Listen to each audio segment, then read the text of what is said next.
Hello दोस्तों, आज की कहानी बेहद रोमांचक है। कहानी का फुल मजा लेने के लिए प्लीज लास्ट तक बने रहें। उस वक्त मैं 5वीं क्लास में पढ़ती थी।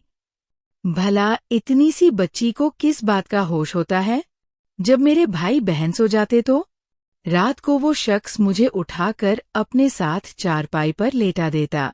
मुझे किसी बात का मतलब समझ में नहीं आता था। मैं तो नींद में डूबी होती थी। अगर कभी जाग भी जाती तो वो मुझे पैसे दे देता, चॉकलेट देता और बिस्कुट वगैरह दे दिया करता था और कहता था किसी को ये बात न बताना। वो न भी कहता तब भी मैं किसी को भला क्या बताती, जबकि मैं खुद भी ये बात अच्छी तरह नहीं जानती थी कि मेरे साथ आखिर क्या हो रहा है। वक्त गुजरता गया, यहाँ तक कि मैंने होश संभालना और अब तो वो मेरे साथ रोजाना। हेलो दोस्तों, स्वागत है आप सभी का हमारी एक और रोमांचक कहानी। मैं उम्मीद करती हूँ आपको ये कहानी बेहद पसंद आएगी। ये मेरे होश संभालने से पहले की बात है। तब मेरी उम्र मुश्किल से 10 साल की थी। अब्बू के मिलने वाले एक अंकल हमारे घर आए। मेरे अब्बू ने उनको रहने के लिए घर में जगह दे दी। हालांकि हमारा घर 2 ही कमरे का था। उस इंसान का नाम नज़ीर खान था, लेकिन मेरे अब्बू उसको भाई का दर्जा देते थे। अम्मी ने जब नज़ीर खान के बारे में पूछा तो अब्बू ने बताया कि ये मेरे बचपन का दोस्त है। इन दिनों ये मुश्किल हालात से गुजर रहा है। इसके पास रहने की कोई जगह भी नहीं है। तभी मैंने कुछ अरसे के लिए इसे अपने घर में ठहरा दिया है। हमारी दोस्ती भाइयों जैसी है। इसने अपनी मुश्किलें बयान की तो मैं इनकार नहीं कर पाया। अम्मी ने कहा आपने बहुत अच्छा किया, लेकिन इसको रात में सुलाएंगे कहाँ? पर अब्बू ने कहा बच्चों वाले कमरे में ये भी वहीं पर सो जाएगा। अभी तो सर्दियां हैं, वरना रात को छत पर सोने का इंतजाम कर देता। मेरी अम्मी खामोश हो गई। वो अब्बू से ज्यादा बहस और तकरार नहीं करती थी। नज़ीर खान दिन में एक कारपेंटर के पास काम करने जाता था और शाम को लौटकर आता था। वो कभी खाली हाथ नहीं आता था। हमेशा हम बच्चों के लिए फल, फ्रूट और कभी सुबह के नाश्ते का सामान, अंडे, डबल रोटी वगैरह चॉकलेट लेकर आता था। वो सिर्फ नाश्ता हमारे घर पर ही करता। दोपहर का खाना अपने कारपेंटर मालिक के पास दुकान पर किया करता था और रात को भी कहीं बाहर से खाना खा लेता, कभी कभार जब वो जल्दी आ जाता। तब अब्बू इशरार करते, उसे रात को खाना खाते वक्त उसे अपने साथ बिठा लेते। हम सब बच्चे उसको अंकल कहते थे, क्योंकि अब्बू कहते हैं कि ये मुझे सगे भाइयों जैसा अजीज है। बुरे दिनों में इसने भी मेरा बहुत साथ दिया था। मेरे अब्बू की सैलरी ज्यादा नहीं थी। घर का गुजारा बड़ी मुश्किल से हो रहा था। नज़ीर अंकल के आने की वजह से अब कुछ हालात सुधर गए थे। खर्चा खत्म हो जाता तो वो अपने पैसों से राशन ले आता। कभी तेल, दाल, चावल खत्म हो जाते और उसे पता चल जाता, तब वो ये चीजें खरीद कर ले आता और अम्मी को लाकर दे देता और बदले में पैसे भी नहीं लेता था। वो कहता था कि मैं इस घर में रहता हूँ, इतना तो मेरा भी हक बनता है कि इस घर की खुशहाली में अपना हिस्सा डाल सकूं। अम्मी से कहता था अगर आप मुझे इन बच्चों का सगा चाचा समझ लें तो मेरे लिए इससे बढ़कर और खुशनसीबी की क्या बात हो सकती है कि मैं आप लोगों के काम आ सकूं। उसकी बातों से मेरी अम्मी मुतासिर हो गई थी। नज़ीर खान वाकई एक नेक दिल और एक अच्छा इंसान है। अगर हमने इसको रहने के लिए जगह दी है तो वो भी हमारे एहसान का बदला चुकाने की पूरी कोशिश करता है। कोई अगर किसी के बुरे हालातों में उसकी मदद कर दे तो ऐसा आदमी किसी को बुरा नहीं लगता। दरअसल नज़ीर अंकल का किसी बात को लेकर अपने बड़े भाई से झगड़ा हो गया था। तभी वो सामान लेकर मेरे अब्बू के पास चले आए थे। अब अपने भाई के साथ रहने को वो तैयार नहीं थे। नज़ीर अंकल अपनी कमाई में से आधे पैसे हमारे घरेलू खर्चे में मिलाने लगे थे। तभी मिलजुल कर अच्छी तरह से गुजर बसर होने लगी थी। माली लिहाज से मेरे अब्बू को भी सहूलियत मिल गई थी। हम 4 भाई बहन थे, सभी मुझसे छोटे थे। ये मेरी नादानी का वक्त था। मुझे नज़ीर अंकल बहुत अच्छे लगते थे। वो पानी लाने को कहते या फिर कोई और काम कहते तो मैं दौड़ कर दिया करती थी। क्योंकि बच्चे खाने पीने के शौकीन होते हैं और हम नज़ीर अंकल की दरियादिली से बहुत खुश रहते थे, जो हमारे लिए तकरीबन रोज़ चॉकलेट, बिस्कुट, टॉफियाँ वगैरह जैसी कुछ चीज़ें लाते थे, जिनको बच्चे कुछ ज़्यादा ही पसंद करते हैं। अम्मी भी ऐतराज़ नहीं करती थी कि वो उनको अपने घर का एक फर्द समझने लगी थी। एक कमरे में मेरी अम्मी पापा सोते थे और दूसरे में हम सब बच्चे जमीन पर सो जाते थे। कमरे में एक चारपाई थी जो नज़ीर अंकल को मिल गई थी। अब तो उस शख्स को अंकल कहते हुए भी मुझे शर्म आती है, लेकिन ये बात मैं इस वजह से लिख रही हूँ कि जो माँ बाप गैरों पर भरोसा कर लेते हैं, मेरी जिंदगी से सबक हासिल करें। ये एक हकीकत है। कोई माने या ना माने, दुनिया में कोई किसी का नहीं होता। अपने गैर तो बन सकते हैं, लेकिन गैर अपने नहीं बन सकते। बच्चे दिन भर खेल कूद कर थक हार कर रात को गहरी नींद में सो जाते हैं। हम भी फर्श पर लाइन से गद्दा बिछाकर बराबर बराबर में सो जाते थे। मैं स्कूल जाने के अलावा अम्मी के घर के काम में मदद कर दिया करती थी, लिहाजा मैं भी थक जाया करती थी और रात को फिर ऐसी गहरी नींद आती कि किसी बात का होश नहीं रहता था। 5वीं क्लास की बच्ची को भला किस बात का होश होता होगा? तभी जब मेरे भाई बहन सो जाया करते, रात को वो नज़ीर खान मुझे उठाकर अपने साथ चारपाई पर लेटा देता। मुझे तो किसी बात का मतलब समझ में नहीं आता था, नहीं तो नींद में डूबी होती थी। अगर कभी जाग भी जाती तो वो मुझे पैसे देता, चॉकलेट देता, मीठी गोलियां और बिस्कुट वगैरह दे दिया करता था और कहता था किसी को ये बात बिल्कुल मत बताना। वो न भी कहता, तब भी मैं भला किसी को क्या बताती, जबकि मैं खुद भी ये बात अच्छी तरह नहीं जानती थी कि मेरे साथ आखिर क्या हो रहा है। धीरे धीरे वक्त गुजरता गया, यहाँ तक कि मैंने होश संभालना तब भी उसको वही हरकतें करते हुए पाया। मगर अब फर्क ये था कि साथ में अब वाहियात बातें भी शामिल हो गई थी। कभी ये बातें मेरी समझ में नहीं आई।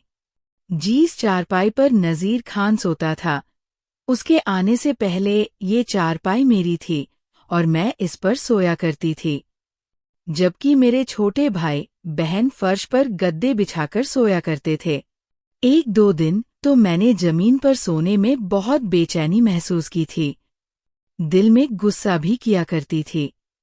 ये कम वक्त कहाँ से आ गया जो मुझे अपनी चारपाई से महरूम होना पड़ा? नज़ीर खान रोजाना सुबह सुबह बाहर चला जाता, तब अपनी चारपाई पर पड़े रहना मुझे बहुत सुकून देता था। मुझे कभी ये ख्याल नहीं आया कि ये सब कुछ मेरे हक में बुरा है और मैं खसारे में पड़ी हूँ। हम बच्चों के कमरे के बराबर में थोड़ी सी जमीन थी।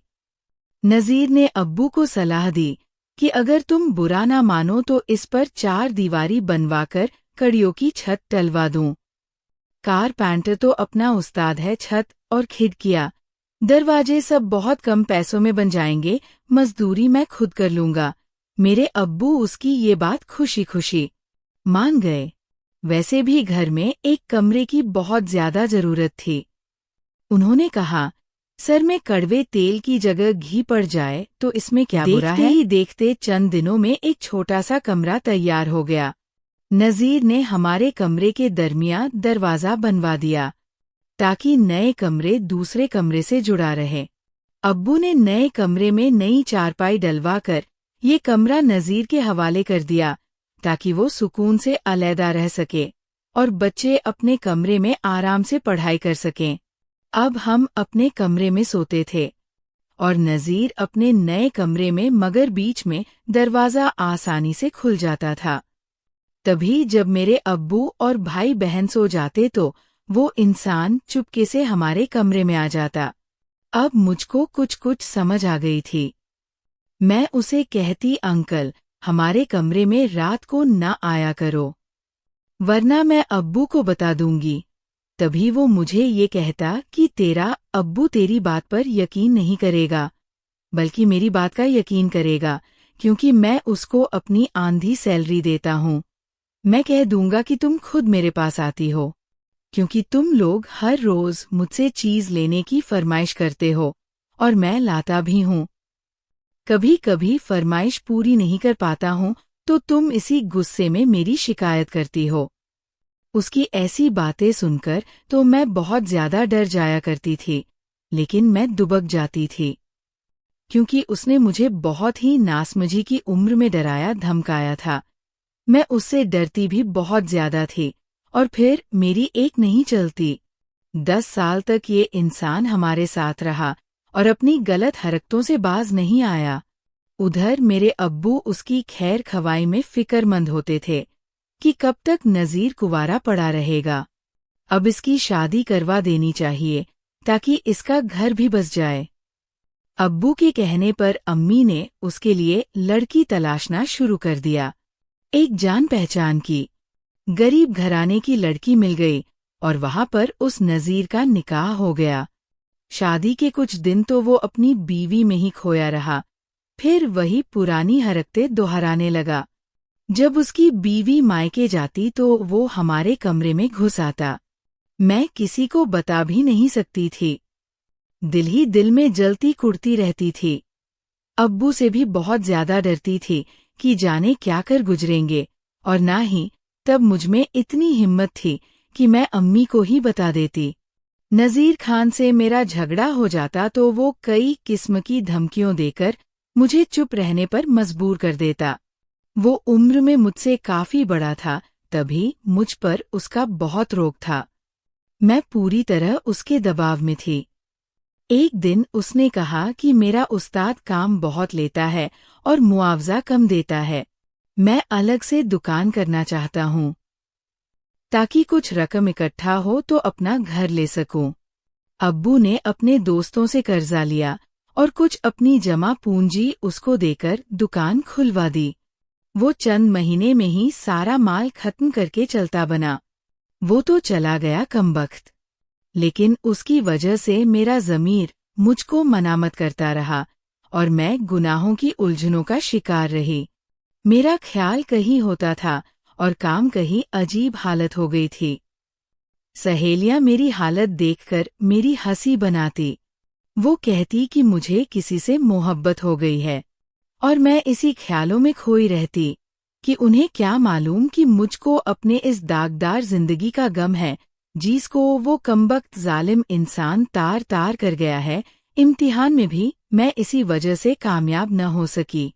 वो शख्स तो जा चुका था और मेरी सुनहरी उम्र मैली होकर निकल चुकी थी, मगर दिल की खलिश है कि खत्म होने का नाम नहीं लेती। इसके बाद जीत ने भी हादसे मेरी जिंदगी में हुए इसी शख्स को ही उनका जिम्मेदार समझती हूँ।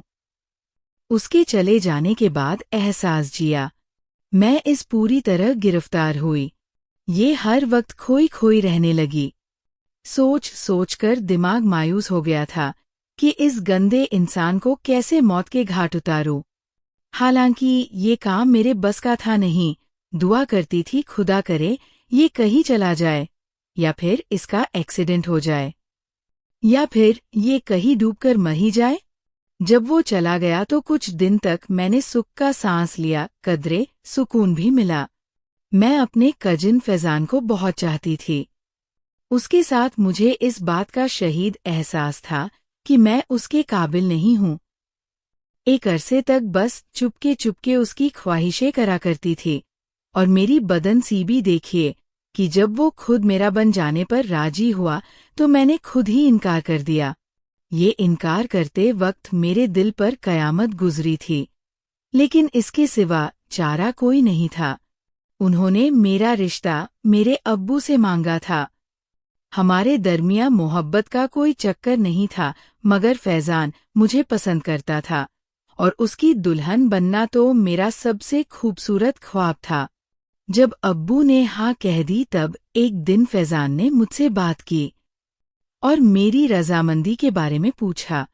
उसने मेरी राय लेते वक्त कहा था कि देखो शाजिया, अगर तुम मुझे पसंद करती हो तो हाँ कहना, मैं तुमको तुम्हारी रजामंदी पर हासिल करूंगा। मगर एक बात तुमको सच बतानी होगी, ये तुम्हारा माझी में किसी से ताल्लुक तो नहीं रहा है, क्योंकि मैं झूठ कभी बर्दाश्त नहीं करूंगा। ये सुनते ही मेरे सारे ख्वाब पल भर में चकनाचूर हो गए थे। भला मैं आयन को ये सब कैसे बता देती कि मैं अपनी जिंदगी की सबसे कीमती चीज खो चुकी हूं और अब उसके काबिल नहीं रही। फिर मैं झूठ बोलकर उसको धोखा देती, जिसकी मैं किसी देवता की तरह हसरते करती थी। तब दिल पर पत्थर रखकर मुझे यही कहना पड़ा कि मेरा ख्याल छोड़ दो तुम फैजान, तुम मुझे अच्छे लगते हो, मगर शादी के इरादे से मैंने तुम्हें कभी इस नज़र से नहीं देखा। मैं तुमसे शादी नहीं करना चाहती, क्योंकि मुझे किसी और से प्यार है और यही सच्चाई है। मेरे इनकार से आयन महीनों तक बीमार पड़ा रहा। काश मैं उसे बता सकती कि मेरी चादर मैली सही, मगर मुझे मासूम पर बचपन में जुल्म हुआ है और मैंने तुम्हारे सिवा किसी को नहीं चाहा है। आज के जमाने में लड़कियां जरूरतमंद है, बोल सकती है, मगर हमारे जमाने में लड़कियां गूंगी रखी जाती थी और वो हक बात कहने का भी हौसला नहीं रखती थी। मैंने अपनी जन्नत को खुद ही ठुकरा दिया था। माना कि मैं पैदाइश बुज़दिल थी, जिसने कभी अपने हक के लिए आवाज नहीं उठाई। मैंने तभी अपने दामन में आए फूलों को खुद ही गिरा दिया। मुझे इकरार है कि मैंने गलत किया, मगर मैं और क्या करती। फैजान का मिजाज समझ लिया था। मैंने अपनी मजबूरी की दास्ता अपने ऊपर जुल्म की आप बीती सुना भी देती तो यकीन न था कि मुझे माफी मिल जाती। आरजी माफी तो हर मर्द दे देता है और आला ज़र्फ भी बन जाता है, मगर दिल में उनके जो कांटा उतर जाता है, उसे निकालना मर्द के अपने बस की बात भी नहीं होती। दोस्तों, अब आप ही मुझे बताइए, क्या मैंने शादी से इनकार करके सही किया या गलत? आप अपनी राय कमेंट में ज़रूर बताएं। और इस कहानी से हमें यही सीख मिलती है कि अपने घर में कभी भी किसी गैर महरम को ना लाएं और ना ही उसे अपने घर में रखें, क्योंकि बाहर का कोई भी गैर मर्द आपकी माँ, बहन, बेटियों को हमेशा गलत नज़र से ही देखेगा। क्योंकि आज का ज़माना भरोसे के लायक तो है नहीं, ये तो आप सब लोग भी जानते हैं। इसलिए आप सभी से गुजारिश है कि आप अपनी फैमिली का अच्छे से ख्याल रखें और वीडियो अच्छी लगे तो प्लीज़ लाइक करें, शेयर करें, सब्सक्राइब करें। धन्यवाद। हेलो दोस्तों, आज की कहानी बहुत रोमांटिक है। यकीन माने सुनकर मजा आ जाएगा। रात के 11 बजे मालकिन की बड़ी बेटी बोली, सोनू, उस दिन तुम तो मेरी मम्मी के साथ बाहर गए थे और होटल में भी रुके थे। उस दिन आंधी भी आई थी और बिजली भी जोर जोर से कड़क रही थी। मम्मी को आंधी और बिजली कड़कने की आवाज से बहुत डर लगता है और वो अकेले नहीं सो सकती। मुझे एकदम सच सच बताना कि उस दिन तुम मम्मी के साथ उनके बेड पर सोए थे या नहीं। मैं मालकिन की बेटी की बात सुनकर एकदम से चौंक गया और बोला, रुचिका मैडम, तुम्हारी मम्मी बहुत जिद करने लगी तो मैं उनके रूम में सोफे पर सो गया था। रुचिका बोली, तुम अभी भी झूठ झूठ बोल रहे हो। मम्मी बिजली कड़कने पर बिना किसी से चिपके नहीं सो सकती। मम्मी जरूर तुम्हारे साथ सोई होगी। तुम सच सच बताओ, मैंने कहाँ सोया था? तब रुचिका फिर से बोली, उस रात और क्या क्या हुआ था? मैंने कहा कुछ भी तो नहीं। रुचिका फिर बोली, उस रात मेरी मम्मी ने जरूर तुमसे प्यार किया होगा, मुझे सब पता है। इतना कहकर वो मुझे बड़ी अजीब सी नजरों से देखने लगी। फिर बोली, तुमको आज मुझे भी प्यार करना पड़ेगा, नहीं तो मैं पापा से बोल दूंगी। हेलो दोस्तों, स्वागत है आप सभी का हमारी एक और रोमांचक कहानी में। उम्मीद करती हूं आपको ये कहानी बेहद पसंद आएगी। मेरा नाम सोनू है। मैं एक सरकारी ऑफिसर के घर 5 साल से ड्राइवर की नौकरी कर रहा हूं। साहब का नाम सुनील साहब है। वो दूसरे जिले में ड्यूटी करते हैं और वहीं रहते भी हैं। वो केवल शनिवार को आते हैं और सोमवार को वापस चले जाते हैं। घर पर उनकी बीवी और उनकी 2 लड़कियां रहती हैं। मेम साहब का नाम भारती है और उनकी लड़की रुचिका और निकिता है। उन सबका रंग गोरा बदन, एकदम स्लिम। वो सभी दिखने में बहुत ही सुंदर लगती है। मैं जब उनके यहाँ नया नया आया था तो कुछ दिनों के बाद एक दिन बाजार जाते हुए भारती मैडम ने मेरे घर परिवार के बारे में पूछना शुरू किया। मैंने उन्हें सब कुछ बता दिया कि मैं गांव का रहने वाला हूं और मेरे माँ बाप गांव में ही रहते हैं। मैं शहर के बाहर हाईवे के किनारे एक किराए के रूम में अकेला ही रहता हूं। मेरी अभी तक शादी नहीं हुई है। भारती मैडम बीच में कुछ उल्टे सीधे सवाल भी पूछ लेती थी और मैं शर्म के मारे चुप हो जाता था। एक दिन मेम साहब को कुछ काम से शहर से बाहर जाना था और 2 दिन बाद वापस आना था। मेम साहब ने मुझे बुलाया और कहा, सोनू तुम गाड़ी तैयार करो और मेरे साथ चलो, मुझे 2 दिन के लिए बाहर जाना है। मैंने कहा ठीक है। मैं बाहर जाकर गाड़ी साफ की और उनका इंतजार करने लगा। कुछ देर बाद में साहब आकर गाड़ी में बैठ गई और चलने को कहा। मैं गाड़ी स्टार्ट की और चल दिया। जब हम शहर से बाहर आ गए तो भारती मैडम मुझसे पूछने लगी कि मैं अभी तक शादी क्यों नहीं की। मैंने कहा कि अभी तक मेरे पास रिश्ते के लिए कोई आया ही नहीं। फिर वो इधर उधर की बातें करने लगी। थोड़ी देर बाद उन्होंने अचानक मुझसे पूछा कि तुम्हें बीवी की जरूरत रत नहीं महसूस होती। मैंने झिंझक हुए कहा, होती क्यों नहीं। वो बोली, तब तुम क्या करते हो। मैं चुप रह गया। वो बोली कि तुमने सुना नहीं मैंने क्या कहा। मैंने कहा कि मेरे घर के पास ही एक औरत रहती है, उसी से मेरा संबंध है। वो बोली कि उसके घर में कोई और नहीं है। तो मैंने कहा कि उसका पति है और वो एक फैक्ट्री में नाइट ड्यूटी पर चला जाता है। मेम साहब बोली, वो देखने में कैसी है। मैंने कहा कि वो गांव की आम औरतों की तरह ही है, शक्ल सूरत से ठीक ठाक है। फिर वो चुप हो गई। 1 घंटे के बाद हम उस शहर में पहुंच गए तो मेम साहब ने एक होटल का पता बताया और वहां चलने को कहा। मेम साहब के लिए उस होटल में रूम बुक था। हम सीधे उस होटल पर आ गए। रात के 11 बजने वाले थे। मैं उनके साथ रूम में आ गया और बैठकर टीवी देख रहा था। रात के 10 बजे मेम साहब ने खाना मंगवाया। हम दोनों ने खाना खाया। खाना खाने के बाद मैं नीचे गाड़ी में सोने के लिए जाने लगा तो मेम साहब बोली, सोनू तुम यही सोफे पर सो जाओ, मुझे अकेले में डर लगता है। मैंने कहा कि मैं आपके रूम में कैसे सो सकता हूं। वह बोली कि मैं कह रही हूं ना। मैं वही रुक गया। मेम साहब ने कहा कि तुम सोफे पर सो जाओ और खुद बेड पर सोने चली गई। मैं सोफे पर सो गया। रात के लगभग 12 बजे मौसम खराब हो गया। जोर जोर से आंधी चलने लगी और बिजली भी कड़कने लगी। मेम साहब ने उठकर मुझे जगाया और बोली, सोनू मुझे बहुत डर लग रहा है। मैंने कहा मैं तो यही हूं, आप आराम से सो जाइए। वो बोली, नहीं तुम मेरे साथ चलकर बेड पर एक किनारे सो जाओ, मुझे बिजली कड़कने से बहुत डर लगता है। चुपचाप उठकर उनके साथ बेड पर आ गया। मैं एक चादर ओढ़ ली और बेड के एक किनारे हो गया। मेम साहब बेड के दूसरे किनारे पर सोने की कोशिश करने लगी। कुछ देर बाद बहुत जोर से बिजली कड़की। तुरंत मेम साहब ने मुझे पीछे से पकड़ लिया। मैं घबरा गया। मेरे जज्बात बाहर आ गए। वो मेरे प्यार से बहुत खुश थी। 2 दिन बाद हम वापस आ गए। मेम साहब की बड़ी लड़की का नाम रुचिका था और उसकी उम्र लगभग 18 साल की थी। अब मेरी निगाहें उस पर थी। वो भी अपनी माँ से ज्यादा सुंदर थी। मैं उससे भी प्यार करने का मौका खोज रहा था। एक दिन मेम साहब को साहब के पास जाना था। वो रुचिका के छोटी बहन निकिता को साथ लेकर साहब के पास चली गई। जाते समय वो मुझसे बोली, घर का ख्याल रखना और मेरे वापस आने तक रात में यही सोना। मैंने कहा ठीक है। साहब रात को खाने के बाद मैं बाहर सो के लिए जाने लगा तो रुचिका ने कहा, सोनू यही सो जाओ, मुझे अकेले में डर लगता है।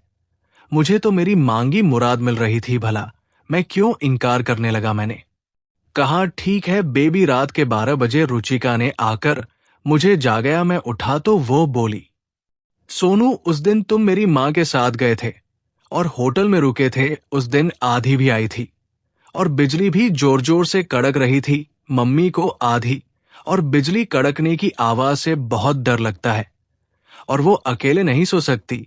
मुझे एकदम सच सच बताना कि उस दिन तुम मम्मी के साथ उनके बेड पर सोए थे या नहीं। मैं चौंक गया और बोला, तुम्हारी मम्मी बहुत जिद करने लगी तो मैं उनके रूम में सोफे पर सो गया था। रुचिका बोली, तुम अभी भी झूठ बोल रहे हो।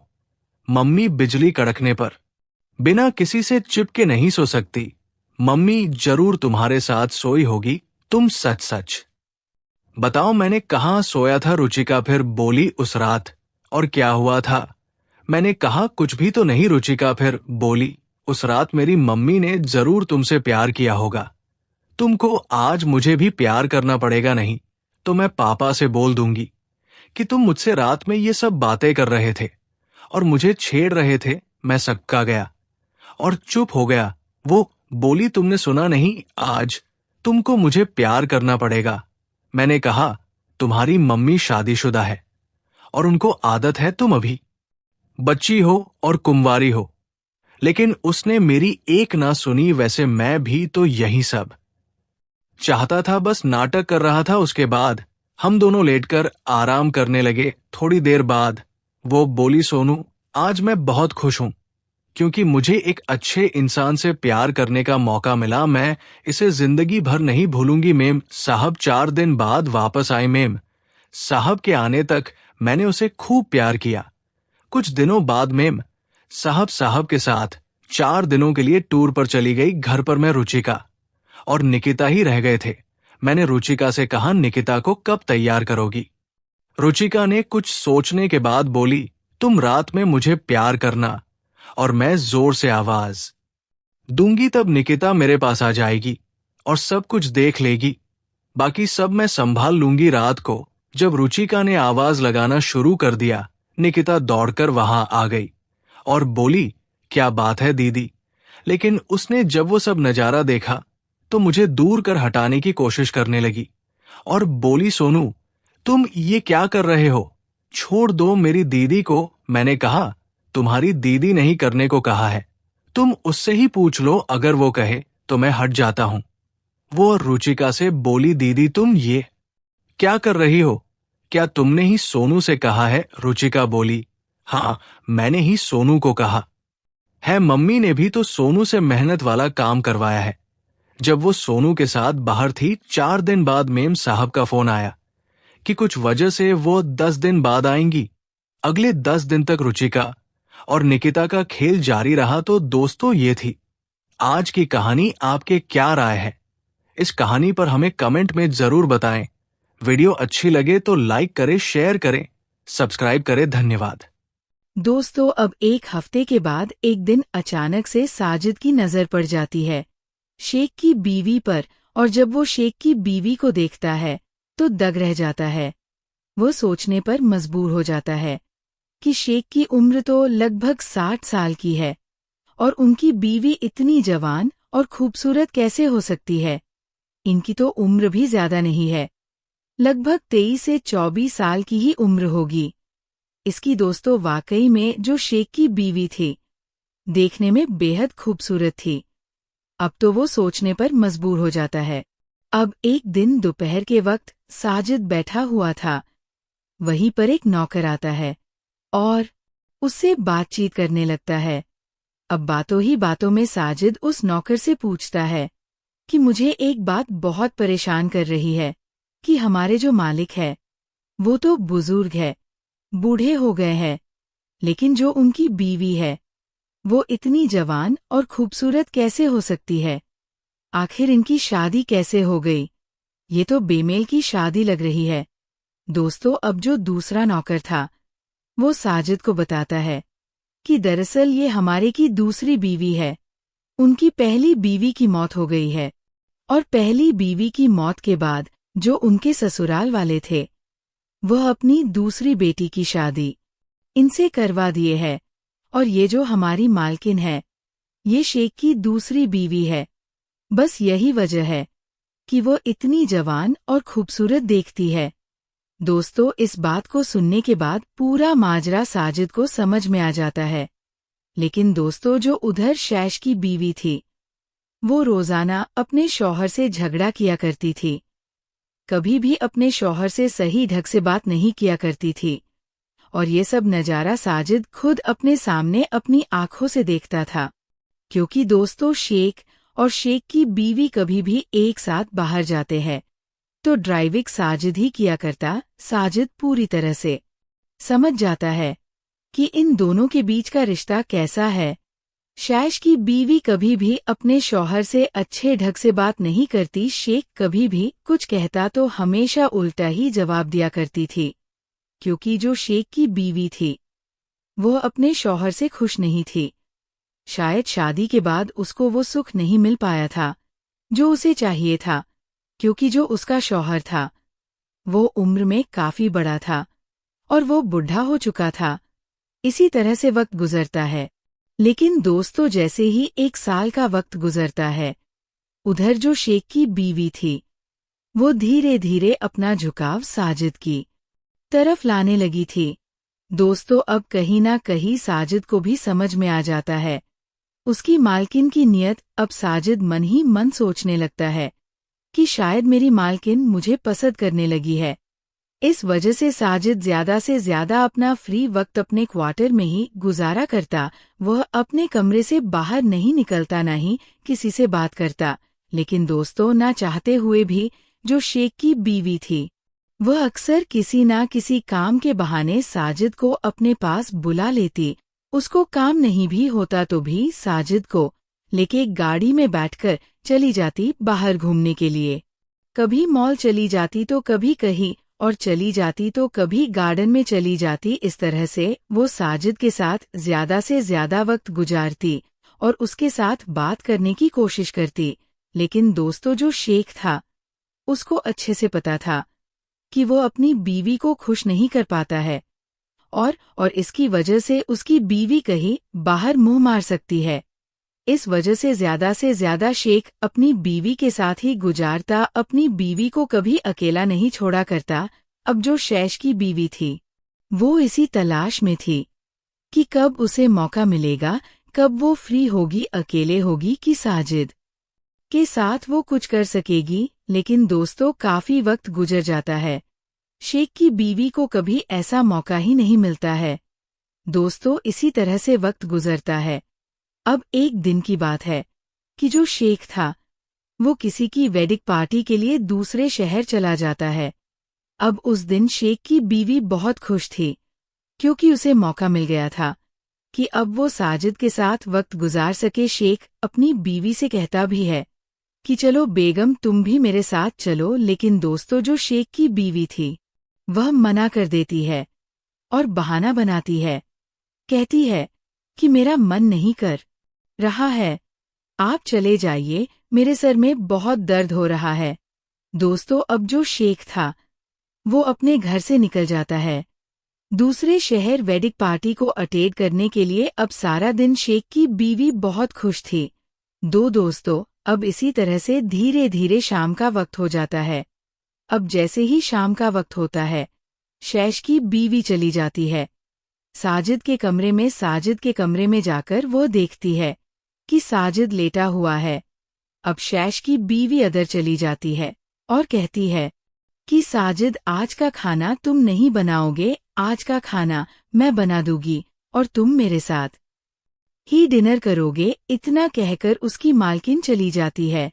जाने के बाद वो हंसी खुशी से खुद अपने हाथों से खाना बनाती है, डिनर तैयार करती है। उसके बाद वो साजिद को आवाज लगाती है। दोस्तों, अब डरते हुए साजिद जाता है शेख के घर के अंदर और शेख की बीवी के साथ बैठकर दोनों साथ में खाना खाते हैं। जो साजिद था खाना खाकर फ्री होता है। हाथ मुंह धोने के बाद वो जैसे ही बाहर की ओर निकलता है, जो उसकी मैडम थी वो उसका हाथ पकड़ लेती है और कहती है कि साजिद, तुम आज रात मेरे साथ मेरे कमरे में सोओगे। दोस्तों, जब ये बात साजिद सुनता है तो उसके तो पैरों तले जमीन ही खिसक जाती है। उसका पूरा बदन कांपने लगता है, वो थरथरा लगता है, बहुत डर जाता है और अपनी मैडम से कहता है कि मैडम, आप ये क्या कह रही है? आपका होश तो ठिकाने में है, आखिर आपको हो क्या गया है? साहब घर पे नहीं है। और आप इस तरह की बातें कर रही है। मुझे बहुत डर लग रहा है। अगर साहब को पता चला तो पता नहीं क्या होगा मेरे साथ। दोस्तों, अब उसके बाद जो शेख की बीवी थी वो अपनी पूरी दास्तान सुनाती है और कहती है कि देखो साजिद, मेरा जो शौहर है वह बुढ़ा हो गया है। तुम तो अच्छे से देखते हो कि मैं एक जवान लड़की हूँ और मेरा शौहर बहुत उम्र में बड़ा है मुझसे। दरअसल वह मेरे बहनोई थे, मेरे जीजा थे। मेरी बड़ी बहन की शादी इस घर में हुई थी, लेकिन किसी बीमारी की वजह से उनका इंतकाल हो गया। अब उनके इंतकाल के बाद मेरे जो घर वाले थे मेरी शादी मेरे ही बहनोई से करवा दिए, क्योंकि मेरा जो बहनोई है वो बहुत ही पैसे वाला है, बहुत रईस है। बस इस वजह से मेरे घर वालों ने इनके साथ मेरी शादी करवा दी। मेरी तो शादी यहाँ हो गई, मुझे यहाँ किसी चीज की कोई दिक्कत नहीं है। सारे ऐसो आराम मुझे यहाँ पर मिलते हैं। लेकिन एक लड़की को शादी के बाद वो सुख भी चाहिए होता है, जिस सुख की मैं बात कर रही हूँ तुम अच्छे से समझ सकते हो। वो सुख मुझे मेरे शौहर से कभी मिला ही नहीं। बस इस वजह से मैं चाहती हूँ कि वो सुख मैं तुमसे लूँ। तुम बहुत ही अच्छे लड़के हो, तुम्हारा बातचीत करने का तरीका मुझे बहुत अच्छा लगता है। तुम बहुत है दसम हो, खूबसूरत हो और जवान हो। मैं चाहती हूँ कि तुम अपनी मर्जी से मेरे साथ ये सब कुछ करो। और तुम टेंशन क्यों लेते हो? मैं तुम्हें रोजाना रात के देने को तैयार हूँ। 1200 रियाल। दोस्तों, अब जो आबी था बहुत देर सोचता है, इधर से उधर घूमता है, बहुत सोचता है। सोच विचार करने के बाद अब जो आप था कि बीवी की बातों को मान लेता है। साजिद शेख की बीवी को लेकर उसके कमरे में चला जाता है और फिर शेख की बीवी के साथ वो सबद बनाने लगता है। तो आइए जानते हैं पूरी कहानी इस वीडियो में। पर वीडियो में आगे बढ़ने से पहले आप सभी से एक ही रिक्वेस्ट है कि वीडियो को लाइक कर दीजिए और चैनल को भी सब्सक्राइब कर दीजिए। आज की कहानी है सऊदी अरब की और ये कहानी शुरू होती है हिंदुस्तान के एक छोटे से गांव से। हिंदुस्तान के एक छोटे से गांव में एक साजिद नाम का लड़का रहा करता था। बहुत ही गरीब फैमिली का लड़का था। उसके परिवार में उसके अम्मी अब्बू, उसकी 3 बहनें भी थी। वह उस घर का इकलौता बेटा था और वो सबसे बड़ा था। किसी तरह से साजिद अपने घर का गुजारा कर रहा था। साजिद के जो अब्बू थे वो हमेशा बीमार रहा करते थे और उनकी उम्र भी काफी हो गई थी, लेकिन वह बीमारी से बहुत परेशान रहा करते थे। साजिद के पास इतना पैसा नहीं था कि वो अपने अब्बू का इलाज करवा सके। साजिद बचपन से ही गाड़ी चलाया करता था और वो अच्छा खासा ड्राइवर भी था। कभी उसे मौका मिलता किसी की गाड़ी चलाने का तो वह चला लिया करता था। अगर कोई उसे बुक करता तो वह चला जाता और गाड़ी चलाता। उसके 500 से 600 उसे मिल जाया करते थे एक दिन के, और उसके अलावा वह दिहाड़ी मजदूरी किया करता था। लेकिन दोस्तों, उसमें भी ज्यादा पैसे नहीं मिलते थे जो वो अपने अब्बू का इलाज करवा सके, उससे बचत करके अपनी बहनों की वो शादी करवा सके आगे चल के, क्योंकि जो भी खर्चे होते थे वो घर में ही सब निपट जाता था। वह कुछ बचा नहीं पाता था। साजिद की अम्मी भी बहुत परेशान रहती थी। इस बात से साजिद की अम्मी हमेशा साजिद से कहा करती कि साजिद बेटा, ऐसे कैसे घर चलेगा? देखो, तुम्हारी तीनों बहनें बड़ी हो रही है, तुम्हारे अब्बू की तबीयत खराब है, जो तुम कमाते हो वो तो घर में ही खत्म हो जाता है, हम आगे कैसे क्या करेंगे? दोस्तों, जो आबी था वो अपनी अम्मी से कहता है कि अम्मी आप फिक्र मत कीजिए, मैं सऊदी अरब जाने का सोच रहा हूँ और वीज़ा की तैयारी में लगा हुआ हूँ। मैंने एजेंट से कह रखा है कि अगर कोई ड्राइविंग लाइन का कोई वीज़ा आए तो मुझे ज़रूर बताना, क्योंकि मुझे पता है सऊदी अरब में ड्राइविंग लाइन में बहुत अच्छी खासी सैलरी मिलती है। मेरे बहुत सारे दोस्त वहाँ पर है और ड्राइविंग ही किया करते हैं। उन लोगों को अच्छी खासी सैलरी मिलती है और उन लोग के घर का हालत बहुत ठीक हो गया है। दोस्तों, जब ये बात साजिद की अम्मी सुनती है तो कहीं ना कहीं उनको अच्छा लगता है। अब इसी तरह से धीरे धीरे वक्त गुजरता चला जाता है। 1 साल गुजर जाते हैं और पिछले 1 साल से आधी दिहाड़ी मजदूरी का ही काम किया करता था। अब 2 साल के बाद एक दिन अचानक से एजेंट का कॉल आता है और वो साजिद को बताता है कि साजिद, एक होम ड्राइविंग का काम आया है जिसका वीजा आ चुका है सऊदी अरब के लिए। दोस्तों, जब इस बात को साजिद सुनता है तो कहता है कि ठीक है, उस वीजा में मैं जाना चाहता हूँ, बस आप बताइए कितना खर्चा होगा। दोस्तों, अब जो आप था अपने एक खेत को गिरवी रख देता है।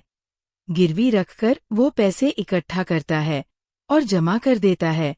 उसके बाद धीरे धीरे वक्त आता है, वो हिंदुस्तान से सीधा सऊदी अरब चला जाता है। जब वो सऊदी अरब जाता है तो साजिद को एक शेख के घर में होम ड्राइविंग का काम मिल जाता है। जिस शेख के घर में वह जाता है वो शेख बहुत अमीर था, उसका घर बहुत बड़ा था और उस शेख के घर में सिर्फ 2 ही लोग थे, शेख था और उसकी बीवी थी। साजिद को वहीं पर एक क्वार्टर दे दिया जाता है, सर्वेंट क्वार्टर, और वहीं पर उसे खाना वगैरह बनाकर भी खाना था और वहीं से उसको काम करना था। यानी कि शेख कहीं भी जाता उसको लेकर जाना था और शेख की बीवी कोई भी काम कहती तो उसको वो करना था। यानी कि ड्राइविंग लेन का ही काम था। अब इसी तरह से धीरे धीरे वक्त गुजरने लगता है। दोस्तों, अब 1 हफ्ते के बाद एक दिन अचानक से साजिद की नजर पड़ जाती है शेख की बीवी पर, और जब वो शेख की बीवी को देखता है तो दंग रह जाता है। वो सोचने पर मजबूर हो जाता है कि शेख की उम्र तो लगभग 50 से 55 साल की है और उनकी बीवी इतनी जवान और खूबसूरत कैसे हो सकती है। इनकी तो उम्र भी ज्यादा नहीं है, लगभग 36 से 24 साल की ही उम्र होगी इसकी। दोस्तों, वाकई में जो शेख की बीवी थी देखने में बेहद खूबसूरत थी। अब तो वो सोचने पर मजबूर हो जाता है। शेख के घर में और भी बहुत सारे नौकर चाकर थे काम करने के लिए, जिससे साजिद की अच्छी खासी दोस्ती भी हो गई थी। अब एक दिन दोपहर के वक्त साजिद बैठा हुआ था, वहीं पर एक नौकर आता है और उससे बातचीत करने लगता है। अब बातों ही बातों में साजिद उस नौकर से पूछता है कि मुझे एक बात बहुत परेशान कर रही है कि हमारे जो मालिक है वो तो बुजुर्ग है, बूढ़े हो गए हैं, लेकिन जो उनकी बीवी है वो इतनी जवान और खूबसूरत कैसे हो सकती है। आखिर इनकी शादी कैसे हो गई, ये तो बेमेल की शादी लग रही है। दोस्तों, अब जो दूसरा नौकर था वो साजिद को बताता है कि दरअसल ये हमारे मालिक की दूसरी बीवी है। उनकी पहली बीवी की मौत हो गई है और पहली बीवी की मौत के बाद जो उनके ससुराल वाले थे वो अपनी दूसरी बेटी की शादी इनसे करवा दिए है, और ये जो हमारी मालकिन है ये शैच की दूसरी बीवी है। बस यही वजह है कि वो इतनी जवान और खूबसूरत दिखती है। दोस्तों, इस बात को सुनने के बाद पूरा माजरा साजिद को समझ में आ जाता है।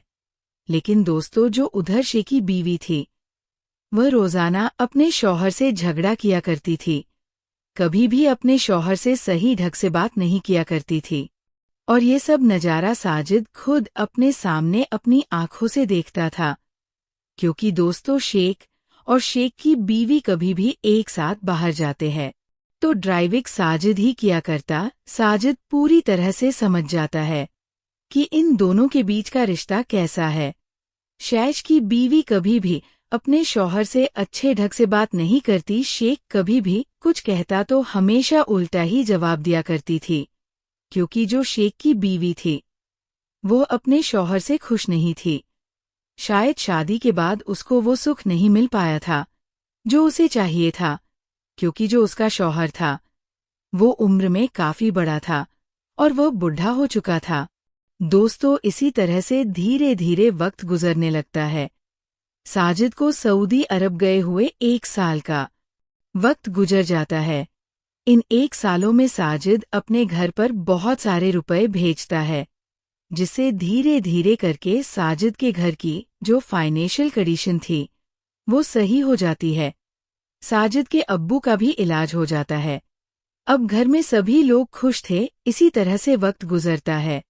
लेकिन दोस्तों, जैसे ही 1 साल का वक्त गुजरता है उधर जो शेख की बीवी थी, वो धीरे धीरे अपना झुकाव साजिद की तरफ लाने लगी थी। दोस्तों, अब कहीं ना कहीं साजिद को भी समझ में आ जाता है उसकी मालकिन की नीयत। अब साजिद मन ही मन सोचने लगता है कि शायद मेरी मालकिन मुझे पसंद करने लगी है। इस वजह से साजिद ज्यादा से ज्यादा अपना फ्री वक्त अपने क्वार्टर में ही गुजारा करता। वह अपने कमरे से बाहर नहीं निकलता, न ही किसी से बात करता, क्योंकि साजिद को सिर्फ अपने घर की फिक्र थी। उसको अच्छे से पता था कि उसके घर की कंडीशन क्या है और उसको आगे चलकर क्या क्या करना है, क्योंकि साजिद को अपना घर भी बनाना था, अपने तीनों बहनों की शादी भी करवानी थी, और ना जाने उसको आगे क्या क्या करने थे। वो बहुत सारे ख्वाब लेकर गया था। सऊदी अरब इस वजह से वो अपनी मैडम के इर्द गिर्द भी नहीं भटकता था, क्योंकि साजिद को अच्छे से पता था वहां पर कोई ऊंच नीच हो गई तो उसकी सजा उसे क्या मिलने वाली है। इस वजह से भी साजिद बहुत डरा करता था। जब भी उसकी मैडम घर से बाहर निकलती, साजिद छुप जाता या फिर इधर उधर अपने काम में बिजी हो जाता। लेकिन दोस्तों, ना चाहते हुए भी जो शैश की बीवी थी, वह अक्सर किसी ना किसी काम के बहाने साजिद को अपने पास बुला लेती। उसको काम नहीं भी होता तो भी साजिद को लेके गाड़ी में बैठकर चली जाती बाहर घूमने के लिए। कभी मॉल चली जाती तो कभी कहीं और चली जाती, तो कभी गार्डन में चली जाती। इस तरह से वो साजिद के साथ ज्यादा से ज्यादा वक्त गुजारती और उसके साथ बात करने की कोशिश करती। लेकिन दोस्तों, जो शेख था, उसको अच्छे से पता था कि वो अपनी बीवी को खुश नहीं कर पाता है और इसकी वजह से उसकी बीवी कहीं बाहर मुंह मार सकती है। इस वजह से ज्यादा शेख अपनी बीवी के साथ ही गुजारता, अपनी बीवी को कभी अकेला नहीं छोड़ा करता। अब जो शैश की बीवी थी, वो इसी तलाश में थी कि कब उसे मौका मिलेगा, कब वो फ्री होगी, अकेले होगी, कि साजिद के साथ वो कुछ कर सकेगी। लेकिन दोस्तों, काफी वक्त गुजर जाता है, शेख की बीवी को कभी ऐसा मौका ही नहीं मिलता है। दोस्तों, इसी तरह से वक्त गुजरता है। अब एक दिन की बात है कि जो शेख था, वो किसी की वेडिंग पार्टी के लिए दूसरे शहर चला जाता है। अब उस दिन शेख की बीवी बहुत खुश थी, क्योंकि उसे मौका मिल गया था कि अब वो साजिद के साथ वक्त गुजार सके। शेख अपनी बीवी से कहता भी है कि चलो बेगम, तुम भी मेरे साथ चलो। लेकिन दोस्तों, जो शेख की बीवी थी, वह मना कर देती है और बहाना बनाती है। कहती है कि मेरा मन नहीं कर रहा है, आप चले जाइए, मेरे सर में बहुत दर्द हो रहा है। दोस्तों, अब जो शेख था, वो अपने घर से निकल जाता है दूसरे शहर वेडिंग पार्टी को अटेंड करने के लिए। अब सारा दिन शेख की बीवी बहुत खुश थी। दोस्तों, अब इसी तरह से धीरे धीरे शाम का वक्त हो जाता है। अब जैसे ही शाम का वक्त होता है, शेख की बीवी चली जाती है साजिद के कमरे में। साजिद के कमरे में जाकर वो देखती है कि साजिद लेटा हुआ है। अब शैश की बीवी अदर चली जाती है और कहती है कि साजिद, आज का खाना तुम नहीं बनाओगे, आज का खाना मैं बना दूंगी और तुम मेरे साथ ही डिनर करोगे। दोस्तों, जब ये बात साजिद सुनता है तो वो तो चौंक जाता है। वो तो पहले उठकर बैठता है और अपनी मैडम से कहता है कि मैडम, आप ये क्या कह रही है?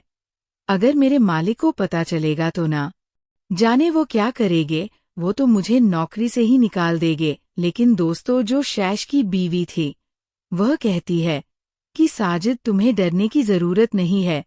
तुम्हें तो अच्छे से पता है कि तुम्हारा जो मालिक है, वह गए हैं दूसरे शहर और वो आज नहीं आएंगे, कल सुबह ही लौटेंगे। तो तुम ऐसा करो कि आज तुम मेरे साथ ही खाना खा लो। मेरे साथ खाओगे तो मुझे बहुत अच्छा लगेगा और मैं खुद अपने हाथों से तुम्हारे लिए खाना बनाऊंगी। दोस्तों, साजिद बहुत मना करता है, लेकिन उसकी मालकिन एक नहीं सुनती है।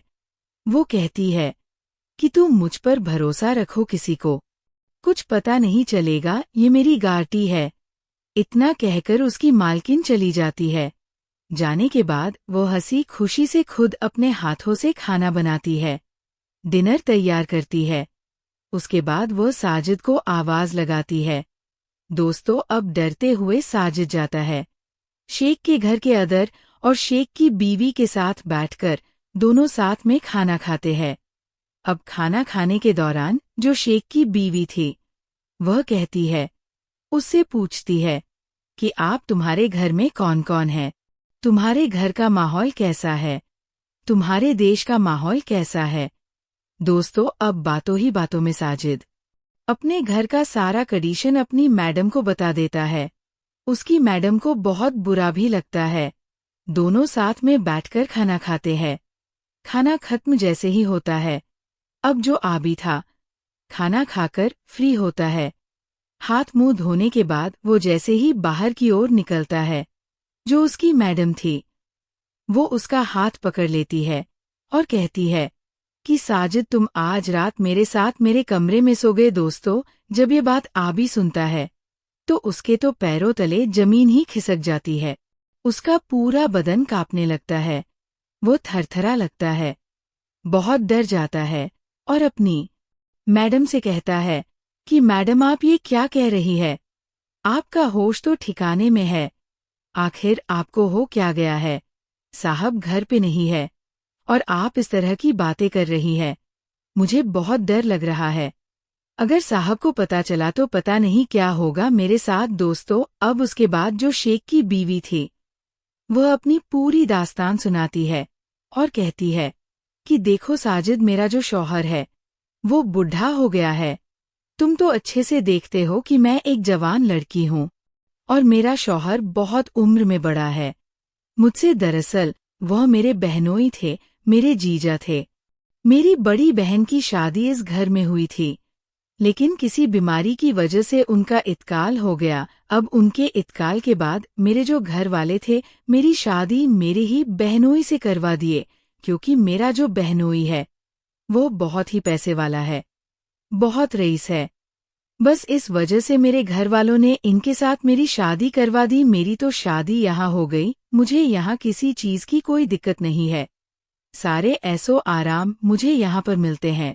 लेकिन एक लड़की को शादी के बाद वो सुख भी चाहिए होता है, जिस सुख की मैं बात कर रही हूँ तुमसे तुम अच्छे से समझ सकते हो। वो सुख मुझे मेरे शौहर से कभी मिला ही नहीं, बस इस वजह से मैं चाहती हूँ कि वो सुख मैं तुमसे लूँ। तुम बहुत ही अच्छे लड़के हो, तुम्हारा बातचीत करने का तरीका मुझे बहुत अच्छा लगता है, तुम बहुत है दसम हो, खूबसूरत हो और जवान हो। क्या तुम एक रात मेरे साथ नहीं बिता सकते? इसके लिए मैं तुम्हें बहुत सारे पैसे भी देने को तैयार हूँ।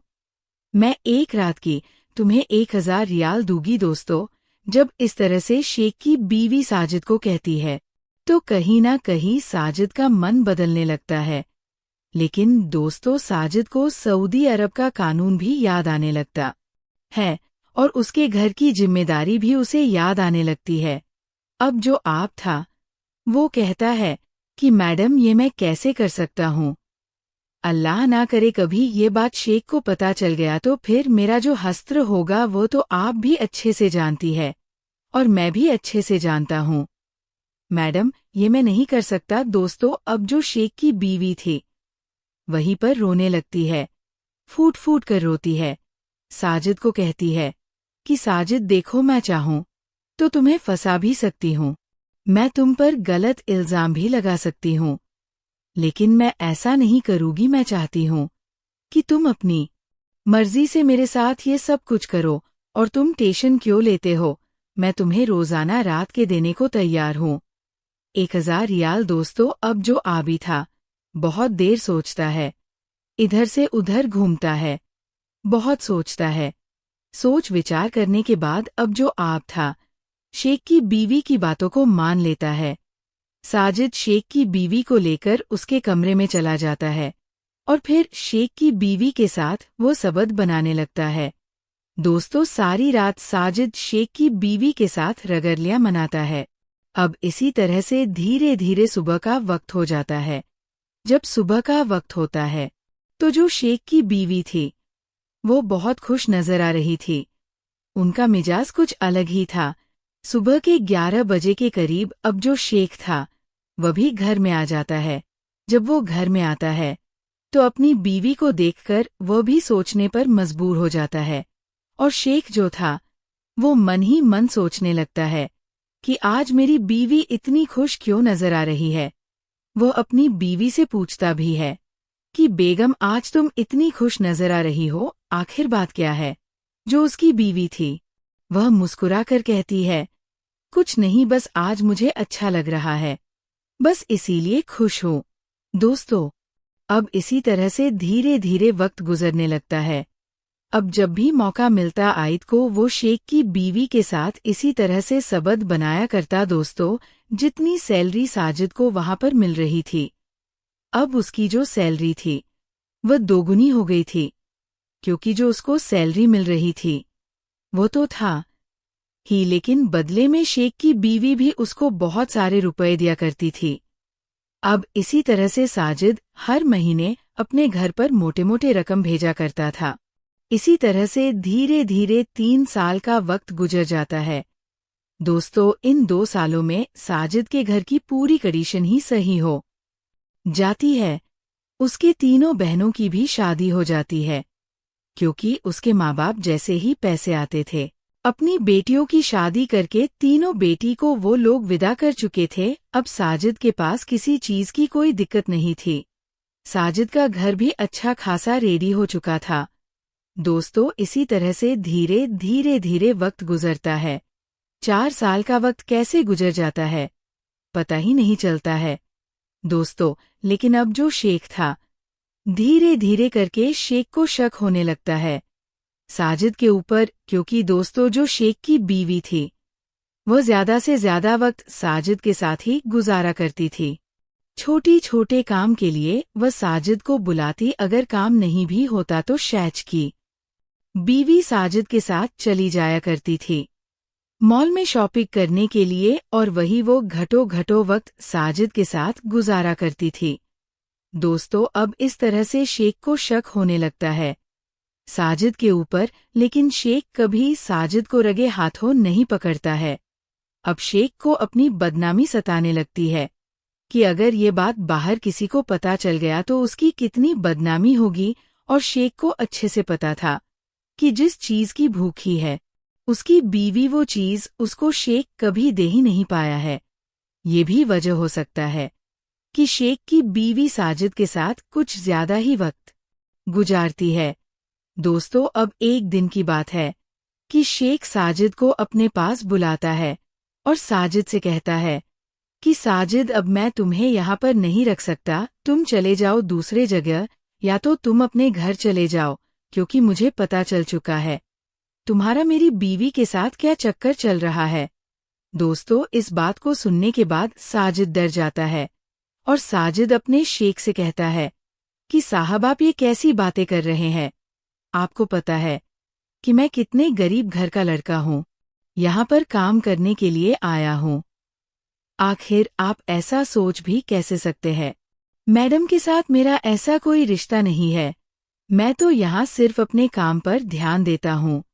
मैडम जो भी काम कहती है वो काम मैं कर दिया करता हूँ, और ऐसा हम दोनों के बीच में कुछ भी नहीं है।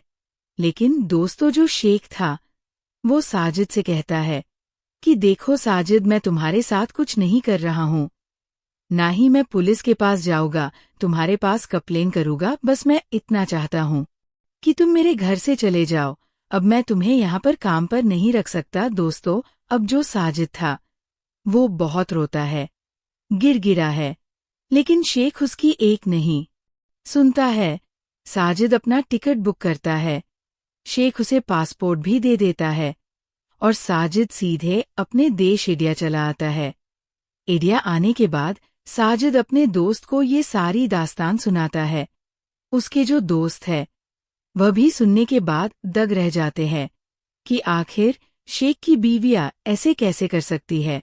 तो दोस्तों, ये रही पूरी कहानी आप लोगों के सामने। ये कहानी आप लोगों को कैसी लगी, अपने अपनी राय कमेंट सेक्शन में जरूर दीजिए। दोस्तों, इस कहानी को सुनाने का मकसद किसी के भी भावनाओं को ठेस पहुंचाना नहीं है, बल्कि मेरा मकसद सिर्फ आप लोगों का मनोरंजन करना है। दोस्तों, मिलते हैं फिर एक नई कहानी के साथ।